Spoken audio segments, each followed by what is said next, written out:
বন্ধুরা আপনারা দেখতে পাচ্ছেন বিগ ব্রেকিং নিউজ। 10 জন মানুষ নিহত হলো।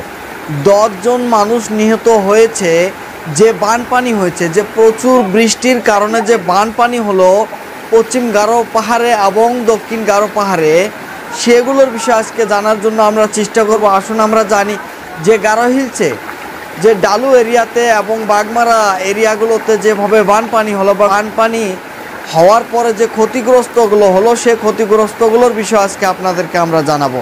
গারো পাহাড়ে ভারী বৃষ্টির কারণে কমপক্ষে 10 জনের মতো মারা গিয়েছে বলে জানা গিয়েছে ইতিমধ্যে। এই দুর্গতির সময় মুখ্যমন্ত্রী কনরাড কে সাংমা কি বলেছে আপনাদেরকে বলার জন্য চেষ্টা করব। তো আসুন আমরা জানি এক এক করে। 5টি জেলাতে বিশেষ করে সাউথ গারো হিলস এবং ওয়েস্ট গারো হিলসে বেশি প্রভাব পড়েছিল যে বৃষ্টিপাত হয়েছে। সেই বৃষ্টিপাতের জন্য শুক্রবারের মধ্যরাত থেকে এই বৃষ্টি শুরু হয় এবং এই বৃষ্টি শুরু হওয়ার পর থেকেই গারো হিলসের ডালু এলাকা এবং সমতল অঞ্চলে বান হয়ে ভরে পড়েছে। এত বান দেখা দিয়েছে, বান হওয়ার কারণে যে এত মানুষ ক্ষতিগ্রস্ত হয়েছে সেটা আসলে ভাবলে একেবারেই মারাত্মক ঘটনা বলে জানা যায়। মেঘালয়তে আপনারা জানেন এর আগে প্রত্যেকবারেই কিন্তু এই ধরনের বছরে একটা করে দুর্ঘটনা ঘটে। তো কয়েক বছর আগে যেরকম চিপিডাঙ্গাতে যে ঘটনা ঘটেছিল, সেই রকম ঘটনা আবার সেই সাউথ গারো হিলস এবং ওয়েস্ট গারো হিলসে ঘটতে চলেছে এবং 10 জন মানুষ মারা গিয়েছে বলেও জানা গিয়েছে।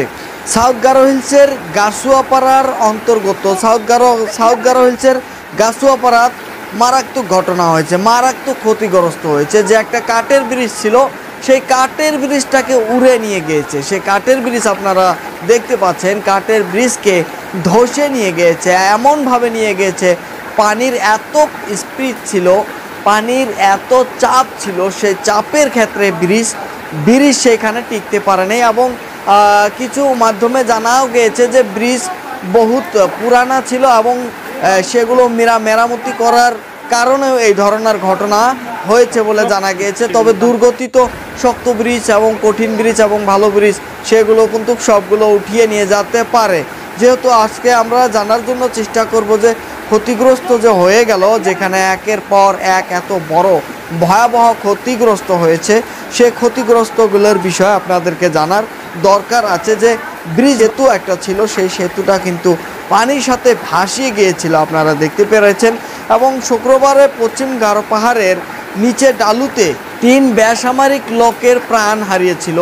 দক্ষিণ গারো পাহাড়ের গাছুয়াপাড়া থানার অন্তর্গত হাতিহাসিয়া সংমা গ্রামে 7 জনের মৃত্যুর খবর জানা গিয়েছে। যে মানুষগুলোর মৃত্যু হয়েছে, জানা গিয়েছে যে তারা মাটি ধসে পড়ে এসে তাদের উপরে পড়েছিল এবং তার চাপে পড়ে 7 জন মানুষ মারা গিয়েছে বলে জানা গিয়েছে।